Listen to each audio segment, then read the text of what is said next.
what else could it be out here walking around barefoot? How do you know? How do you know what we know? Where did they go? How did they just get up and disappear?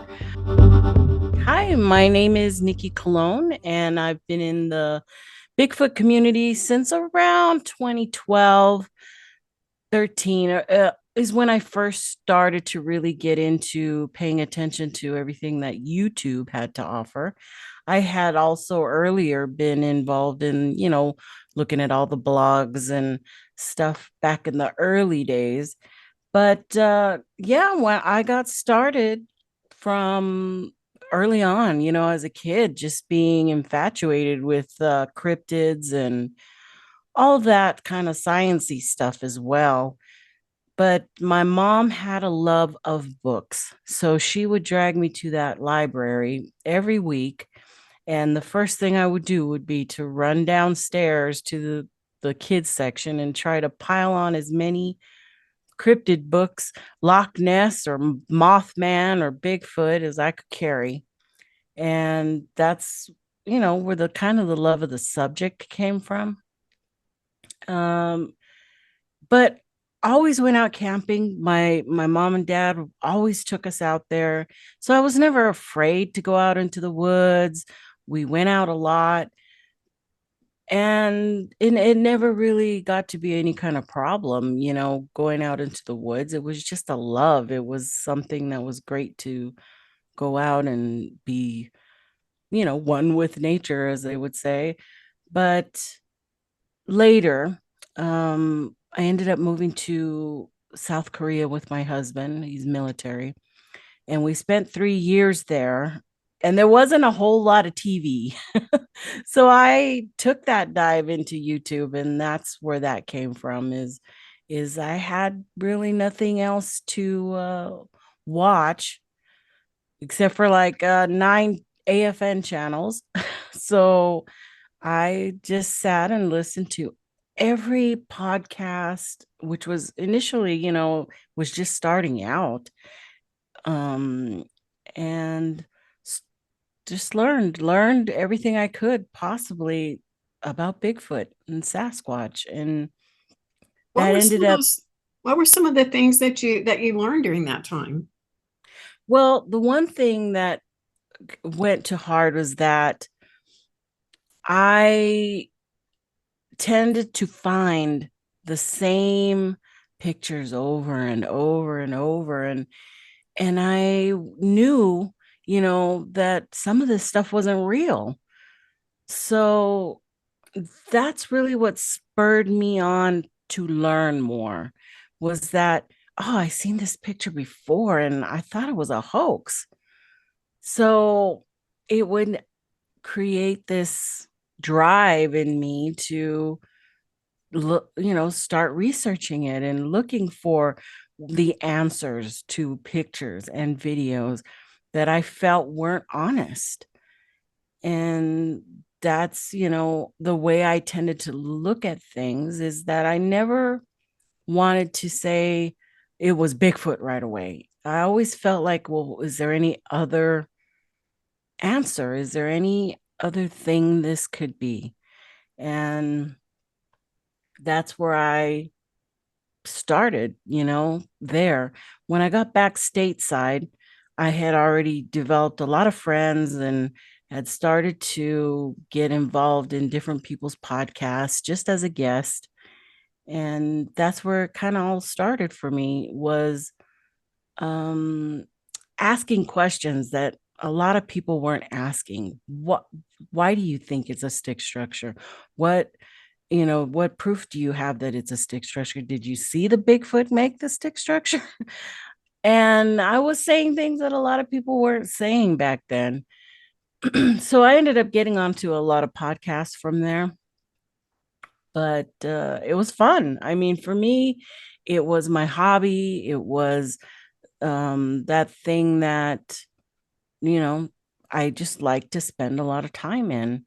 Well, And you were that's asking you were asking some really tough questions. Give me some examples of those tough things that you were seeing and that you wanted more evidence and you wanted more truth from?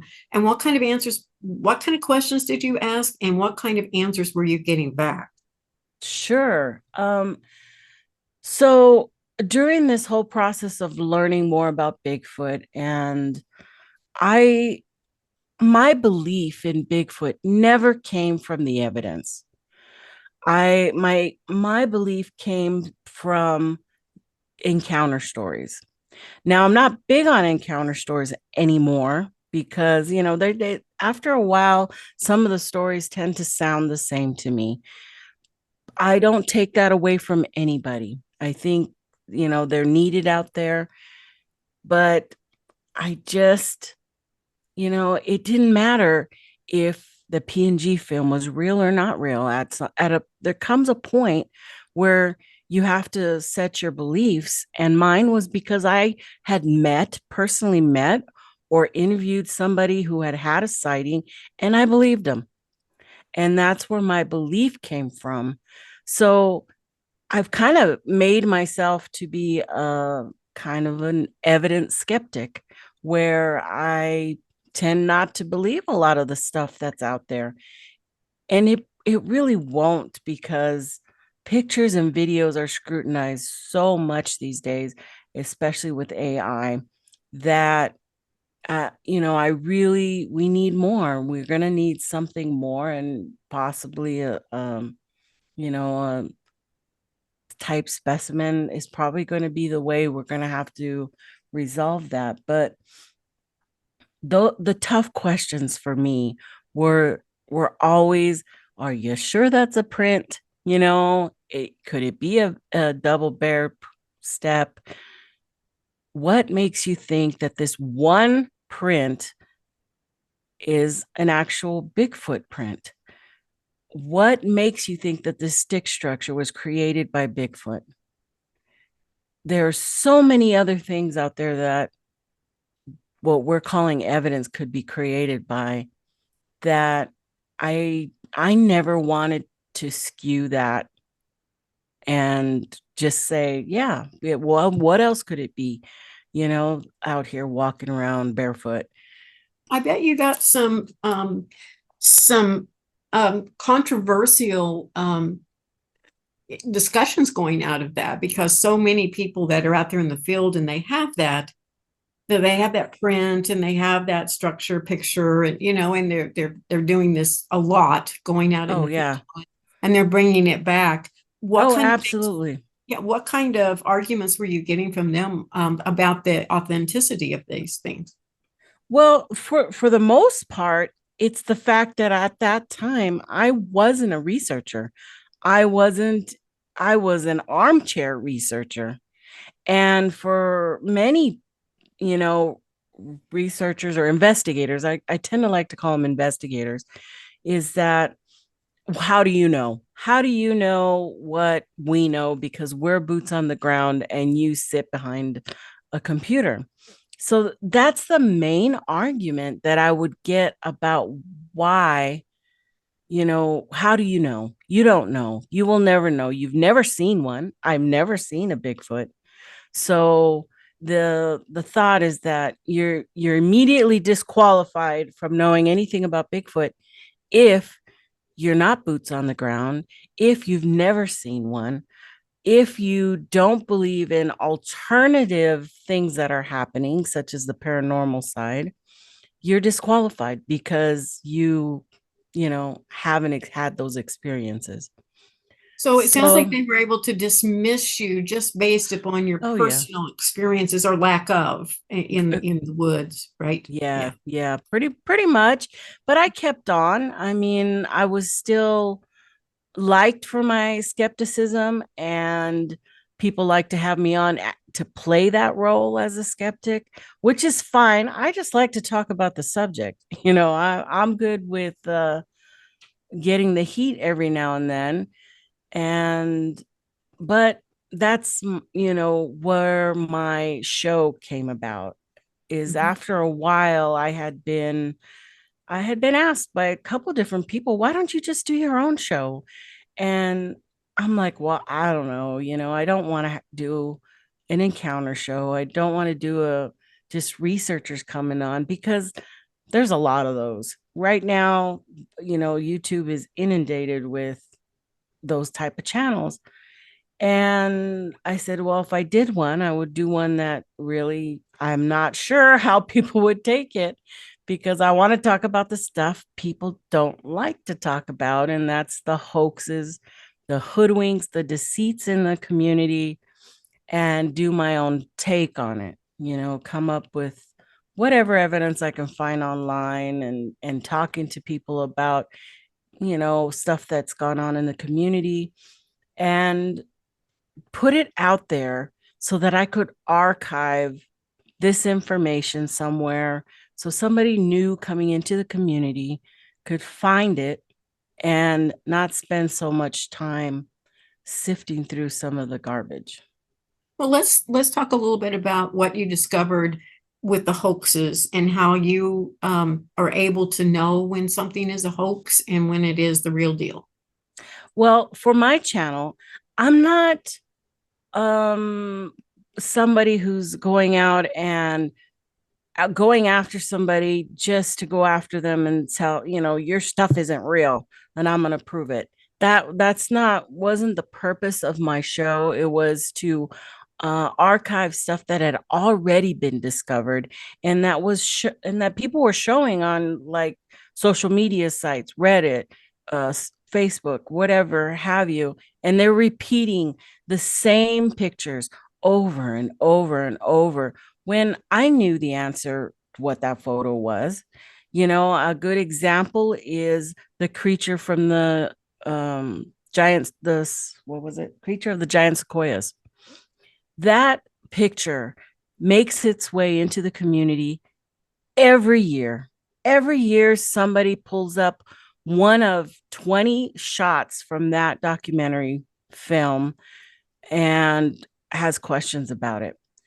So I wanted to put it together. Hey, this is from Sean Bannon. He was a student filmmaker. He made this film here, and this was shot over many, days. It wasn't a one-time shot of, a Bigfoot coming down the hill and chasing the guy.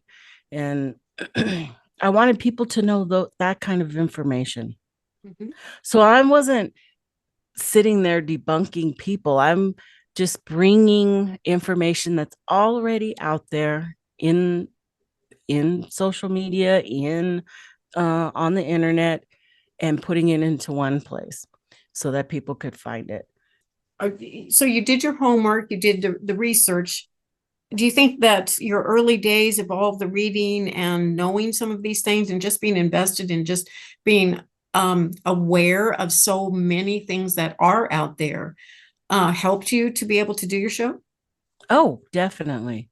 Yeah, definitely. I have a huge appreciation for boots on the ground investigators who go out there, every day, or the weekend warriors, because that's a lot. It's a lot. I've only recently started to dip my toe into those waters, and it's really given me the bug, to go out and to do my own research or investigations.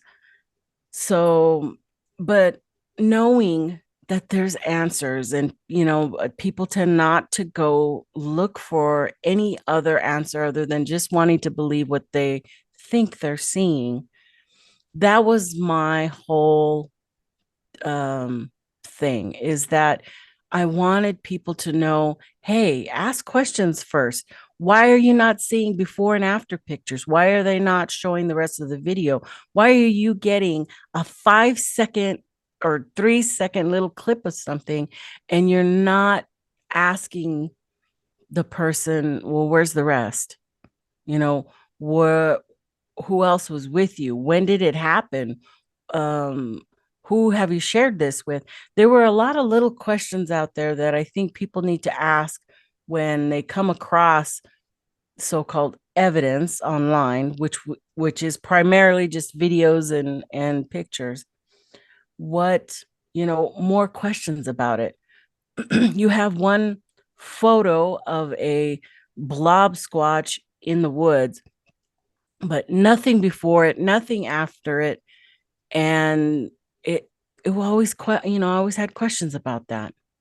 So Well, that, I think, and what it sounds like you're describing is just really good critical thinking about what people have. And I think people can get really excited yes, when they finally do find something, especially if they're spending a lot of time looking for some form of evidence.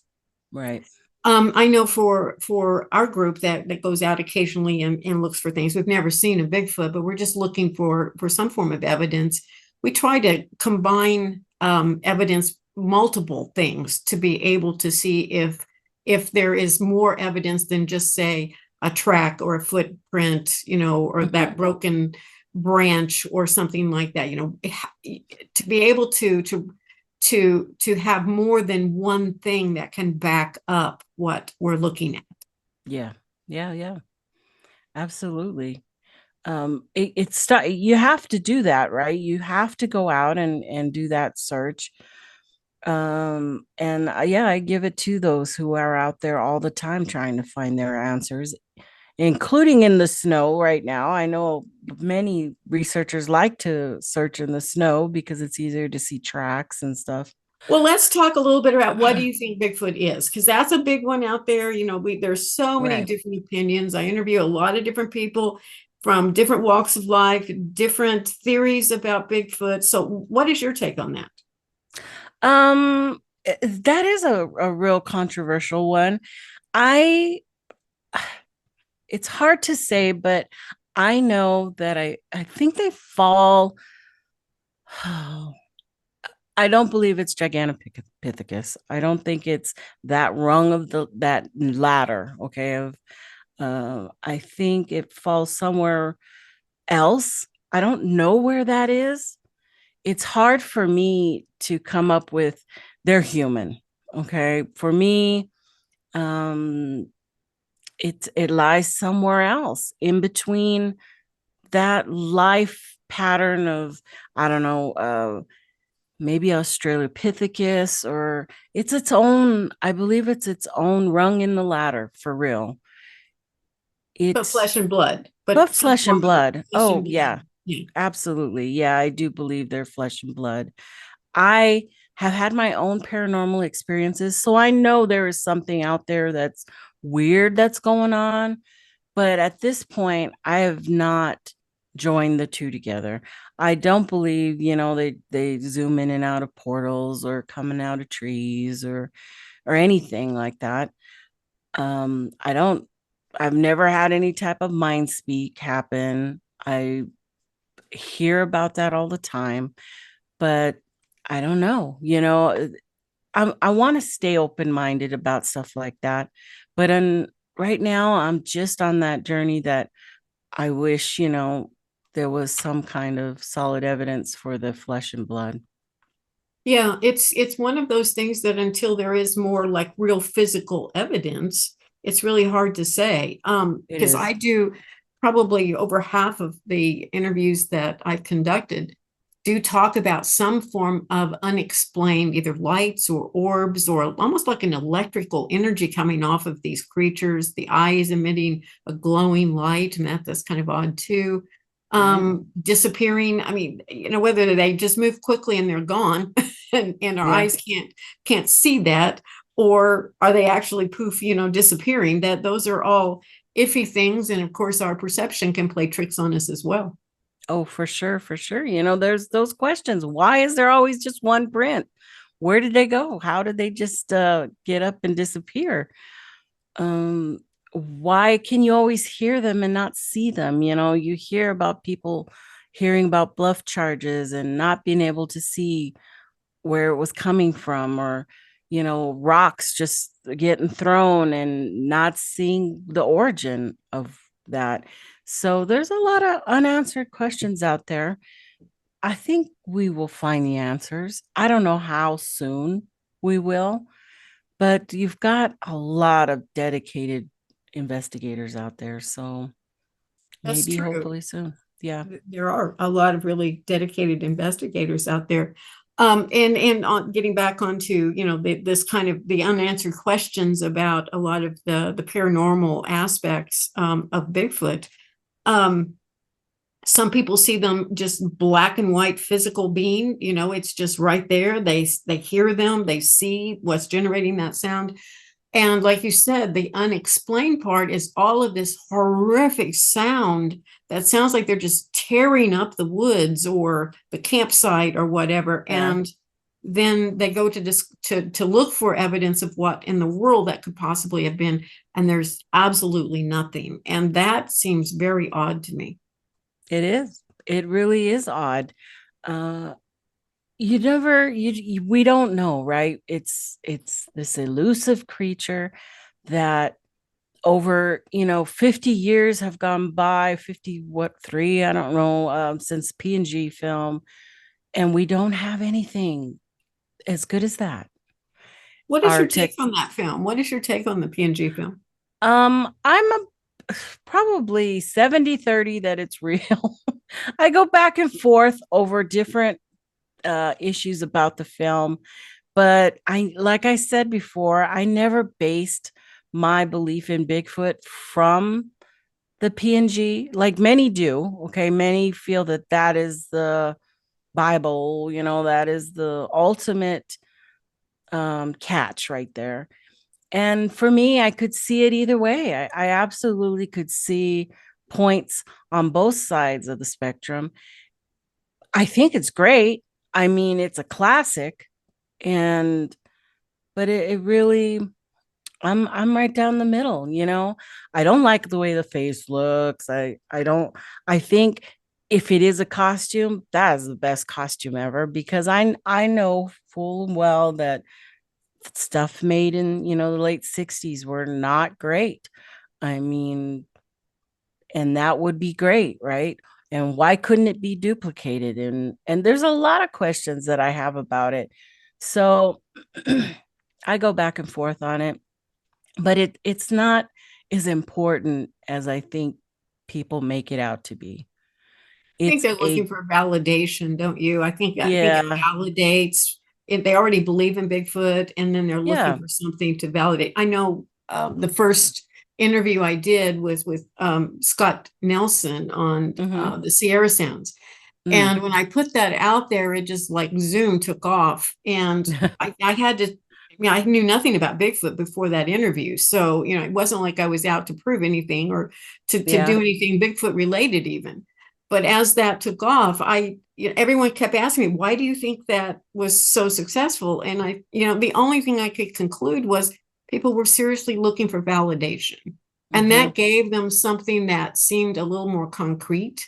And I Yeah. think that's the same thing with the PG film, PNG Mm-hmm. film. It gives them something to validate what they already believe. Right. I I agree. Absolutely. But it's good. It's a great thing. You know, we know stories about Roger Patterson. We know stories about Gimlin. You know, people go back and forth. Well, maybe, Gimlin was hoaxed in some way. Maybe Patterson conned people. Maybe it really is. They went out there looking for Bigfoot and they just happened to run into Bigfoot. We don't know those answers because we weren't there. And it's a lot of speculation, and that's fine because this is the Bigfoot topic. And you can say just about anything, and you're going to have people who are on both sides. You just are. It's a natural thing. So that's why, I had said I don't base my belief that Bigfoot exists off of videos or um, off of pictures. I just can't, because am invested in the people I've met and talked to that I believe in.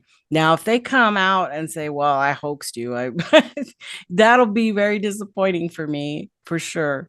Of But course, of course there would yeah, be. So what was that turning point when someone told you? Can you share that story that was so convincing to you that Bigfoot is real?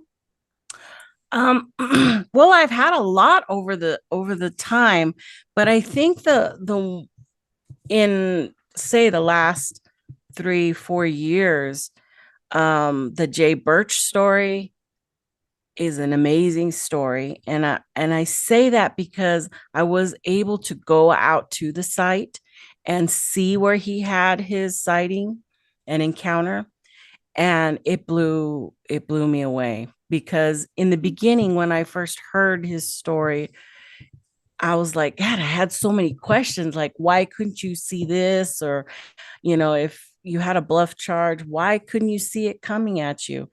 And then I got to the site and things made a lot more sense to me because of the layout and his fear in his eyes when he talks about it. It it changed his life. It truly changed his life. And there are several other people who, when talking about their encounter, get that stare, okay, that ultimate stare off into I don't know where, that they are recalling something that happened to them, and we're never going to know, the impact it had on their lives. Those are the type of um, encounter stories that I pay attention to.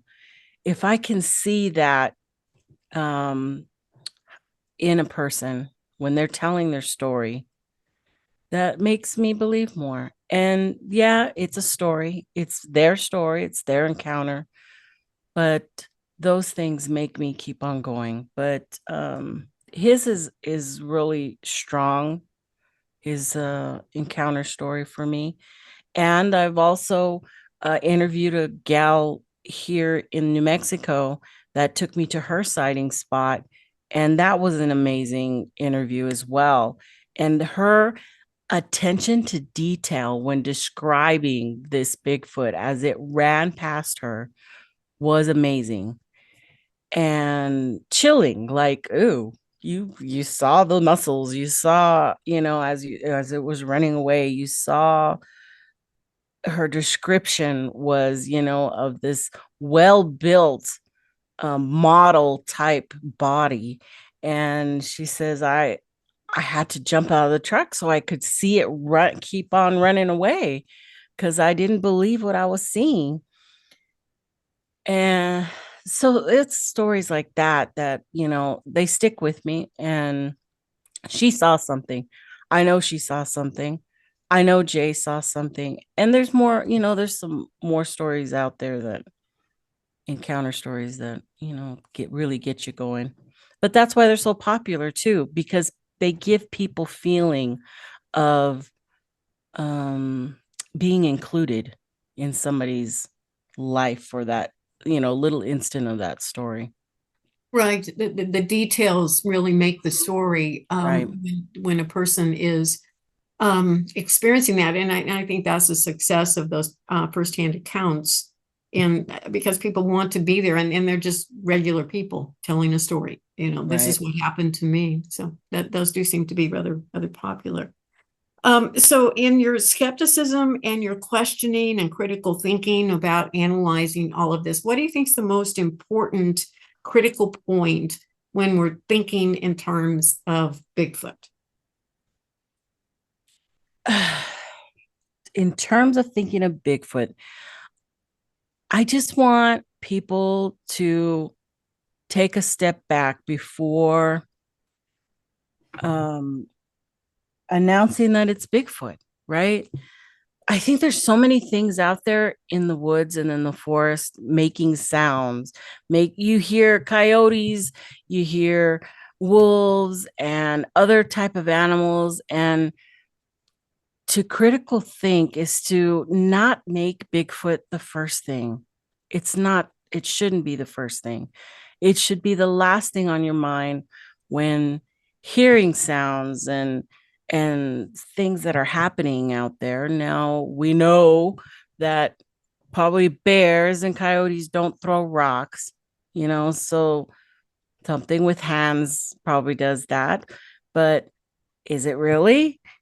Could it be a chipmunk throwing something down? Could it, it's just thinking about all the options, making sure there's no red flags when you're following people, or when you're looking at pictures or videos, that you pay attention to the red flags out there. So that's that's pretty much where I just want people to take information and not put it on a pedestal so fast, Mhm. because Right, that happens exactly. a lot. You said you'd had some paranormal experiences. Would you tell us about what you've experienced that has been a little beyond normal? Sure. I have had several experiences actually, and nothing to do with Bigfoot. They were just I lived in a very old duplex type of apartment. Oh, back in, this would have been in the early 90s. Um while I was going to college, and uh, it was right in front of a funeral home.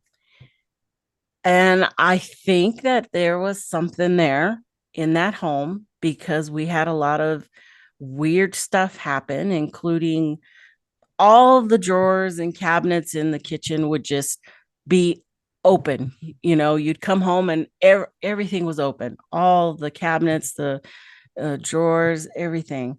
And we would always play it off, me and my roommate, why'd you do that? Stop freaking me out or whatever. And I'd be like, I didn't do that.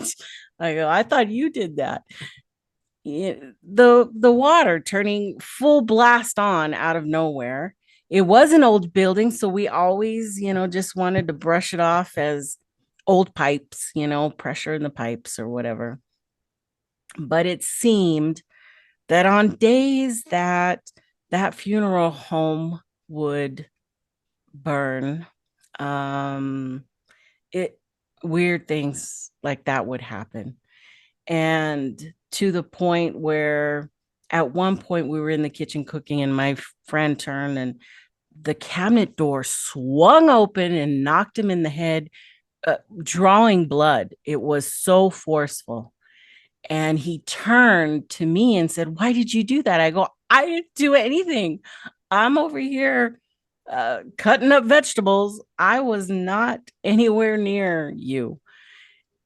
It got to be where we were uncomfortable, and things would be moved around. And uh, I called it, in my room there was this closet that was like a pit. It stood like 3 feet off the ground. It wasn't your typical closet where you opened and it was on the ground. It was like a hole in the wall that was so black, no light in it, and it just had a rod in there for you to hang stuff. But I had made a decision that I wasn't going to ever use that hole, because it had this, real ominous feeling when you'd open that door. So I used it as storage only. And I would just get these feelings about, that particular house, and why stuff was moving around on us. We both claimed we weren't doing it. And I that was an experience. It was definitely an experience to see stuff move that shouldn't have been moving. So you mentioned the when the funeral home burned. Are you talking about when they would do cremation? Cremation, yeah. So on the days of now, this is the first time I've heard a correlation between kind of ghost activity and Hmm. maybe cremation. What did you sense from that? Since those were correlations that you made, how often did that happen? That on a day that they're burning, you Yeah. experienced this It phenomenon. was like once every couple of weeks. Um, because you could see the smoke and you could smell it. And it took me a long time to get used to realizing what that smell was. So yeah, we just kind of put it together like, oh, is it that time again?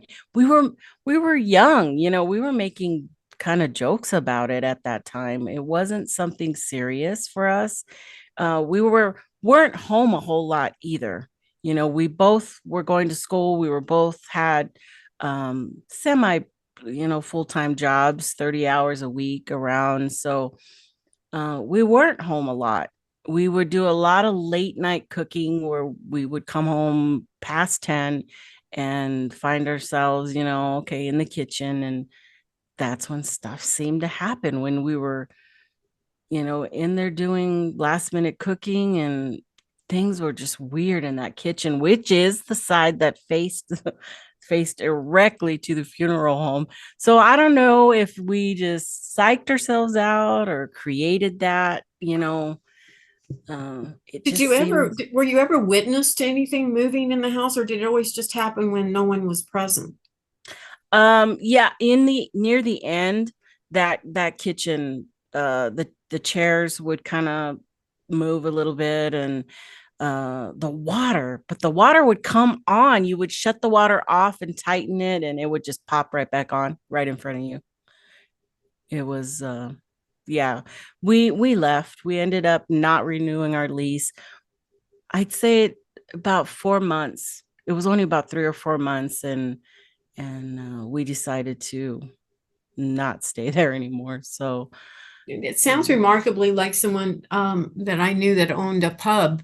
And the entire time he owned the pub, they would, do the nightly cleanup, put everything back in the mhm, cabinets. And every single day they would come back in the next morning, everything would be out on the counter. mm, Um, it was just like clockwork. mhm. And that went on, I mean, the whole time they owned it. I think it had probably, how long were we there? Probably 2 years. So, but we were ignoring it. We were totally blaming each other for things, like, gosh, you could have cleaned up the kitchen, or you left the water running, or stuff like that, shut the drawers, as you're leaving. And we were always be like, I didn't do that. I didn't do that. So that went on for quite a while, Yeah. until we started seeing things. And when he got hurt, I think that was his last straw there, when that cabinet flung open and hit him in the head. That was probably the last. That was it. Well, I can understand that. That gets to Yeah. be a little dangerous. So that was something that was right in front of you. Yeah, that was right in front of us. Yeah. So Yeah, we were you both in the witnessed. kitchen. And one time I specifically remember we were in the kitchen, and it must have been like New Year's or something, because we were going back and forth to TV to watch something. And we both went from the time we walked from the kitchen around the corner to the TV and then came right back to the kitchen. Again, all the drawers were open, everything was open wide. And we were just like, oh my God. And we had people in the living room, and we just like really quiet walked and started closing all the drawers. And we're like, we're not going to tell everybody this just happened. And he's like, did you just fool me? You're fooling me, right? And I was like, I was right behind you. I followed you out of the kitchen. How would I had time to come in here and open all the drawers? Yeah. So yeah, stuff like that house was very old too. It was like, uh it must have been put up in the 60s. It was a very old complex. um So have you had other experiences then besides just that one? that was one of my biggest ones, and then that really let me know that there's something weird happening. But this house right here, um we built this house, so it was in an area that was completely vacant. And the whole area, matter of fact, we were one of the first homes to be built in this neighborhood, and it was great. We loved the area. I was able to get the design I wanted, and things were really great for about a year. And then they started breaking ground around us to, building other homes. When the house seemed to change. It seemed to be darker. It didn't feel right. Now, I had been seeing a little shadow figure in like right outside my bedroom door. Uh, and I took it as my cat that had passed when we had first moved in. It because it looked like you know how cats go right along the edge of the wall and kind of rub around. That's what this uh looked like over and over. And it just seemed like, well, it's repetitive. I always see it right there out of the corner of my eye, looking straight at it occasionally, but always right in that corner. So I thought, well, something residual, maybe just, I don't know, it's my cat. I just called it my cat, coming to visit. And I didn't know, though, that both my children had been experiencing things in their rooms like mumblings going on, talking, whispering in their ears. And one of my children had seen a dark shadow walk across her room. But they weren't telling me this. They weren't telling me. They were keeping it a secret. And I had continued to, seeing my shadow little figure. But it wasn't until my husband, who doesn't believe in the paranormal, in Bigfoot, in nothing, okay? He doesn't believe in any of all this stuff. He said, I have to talk to you and it's serious. And I was like, oh crap, what are you going to tell me? And he took me to the kitchen and he goes, I have to tell you something that happened to me yesterday and it's really bothering me. And I'm like, what? He goes, I saw somebody walk into our bathroom and I thought it was you and I was talking to you. And when you didn't answer me, I walked in after you and there was nothing there.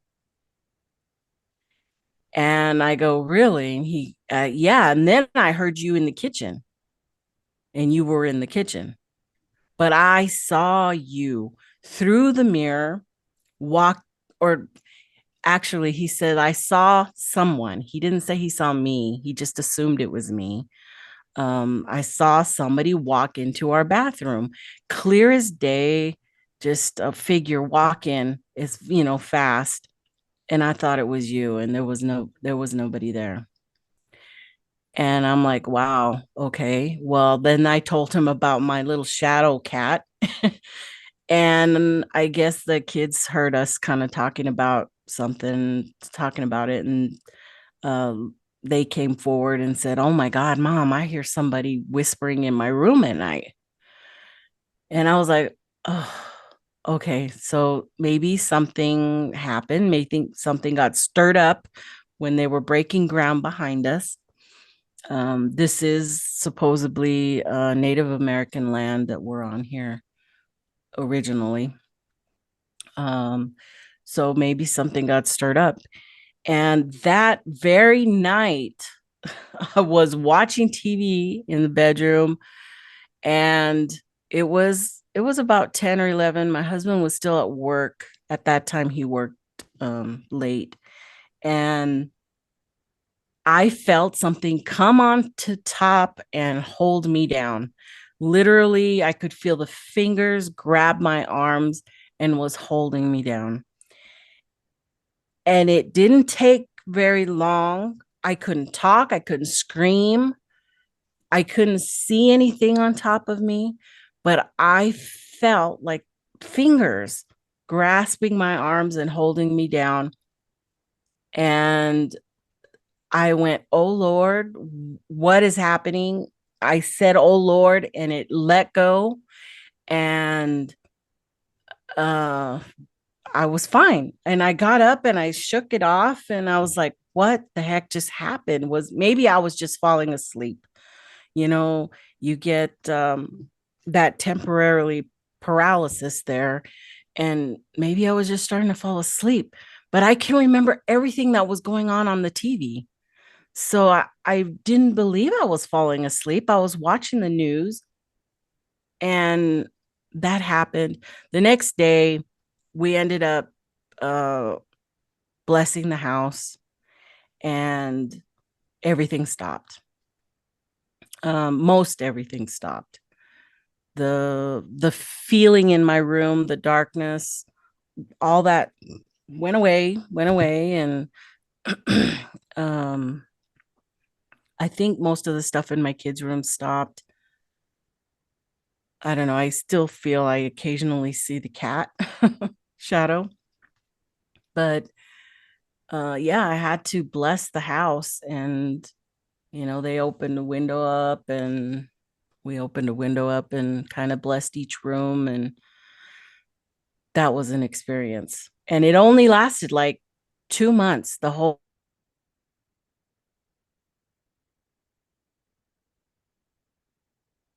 thing, to the very end where I had felt something on top of me. That it was fast. It didn't last very long at all. Well, And that's very interesting. Um, Something that came to mind as you were talking about, they were breaking ground out back, and nothing weird was happening until that breaking the ground. But yeah, also, it just kind of entered my mind that with the funeral home and the burning of the bodies is kind of breaking apart also oh the body yeah, that's intact. I never really correlated those two things before. If it has something to do with, disturbing a structure of some sort, that's held energy or yeah, has had life. I never actually did either. Now that you said that, yeah, I don't, because I wasn't the only one who experienced this. I I can't say it had anything to do with me or anything, because I there were people involved in both situations. Back in the 90s, I had my roommate who witnessed all this stuff with me, and then here in my house, my family experienced that stuff. So it's I don't know. It happened, and it's gone, and that's all that matters, is that we don't feel threatened in the home anymore. It feels lighter, brighter, everything.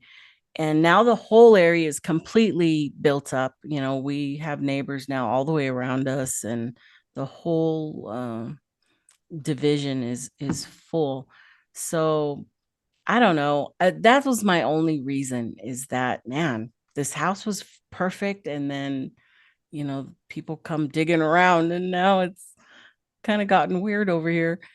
But On the another thing, because I only have two incidences in your life to judge this by, but you didn't bless the first house, the old house across from the funeral home. oh That one was no, never blessed. You didn't really try anything oh like no, that to see if no, you we could. were in our 20s. We just were kids. You know, it, no, we didn't even believe it, really. We were kind of laughing it off and joking around about stuff like that. And we, we're near the end of our lease, so we knew we weren't going to be like staying there forever. Or it was just a place to sleep, really. Exactly. So any other places that you've been or any other abnormal happenings in your world? No, not really. No. Um, for me, those were the two things that have the only two things that I know were weird. They happened, and I moved on from it. I didn't have any interest in like searching for the paranormal, or it didn't want to spur me into doing that type of stuff. I wasn't interested. It was kind of something I really couldn't explain, and the feelings it gave me, I didn't really like that. So just kind of, Yeah, when moved it comes on. out of the blue like that and kind of invades your space and your home like that, I Yeah. can imagine that would be a little unnerving. It's not something Oh you yeah. seek. We had talked about, that um I just built this house, I'm not going to leave it. This is my home. This was supposed to be our forever home. So what, I didn't want to leave it. How could it have an entity being brand new. Nobody's lived in this house but us. So we had talked about, you know, all all that type of stuff when it was going on, that, well, it has to be, we have to be on weird, maybe Native American burial ground or something. We don't know. We know it was part of the Tiwa reservation. So uh, it used to be called Jalapeno Fields, where we built our home. So this whole area had been an agricultural area at one time too. But I don't know. I don't know. Those were the things that I don't have explanation for, and I don't know who does. I Those are think really difficult things because, we don't have science to back up a lot of that. right, But we do know, that energy probably is a little different than it doesn't always behave maybe in the ways that we think it should or does, especially when right. it comes to death and dying and entities that are not maybe in flesh and blood form. Those are definitely things that we don't have a strong sense of. But definitely things happen. And, I've done paranormal research for a long time, and definitely people have those experiences. I do believe them. Something's happening. I mean, just something's happening. And that's why I know the paranormal exists. So when I got into Bigfoot, I couldn't see that happening, in what I was looking at. So I never wanted to include any of that. I mean, if it happens, if I'm out in the woods one day and a, tree opens up and a Bigfoot walks out, I'm going to believe it, and I'll probably be telling people that. But until something like that happens to me, then I'm not going to speculate that that happens. I'm not going to say because I saw one Bigfoot print that it disappeared into a portal. I Right. can't do that. I just can't at this point. It's something else.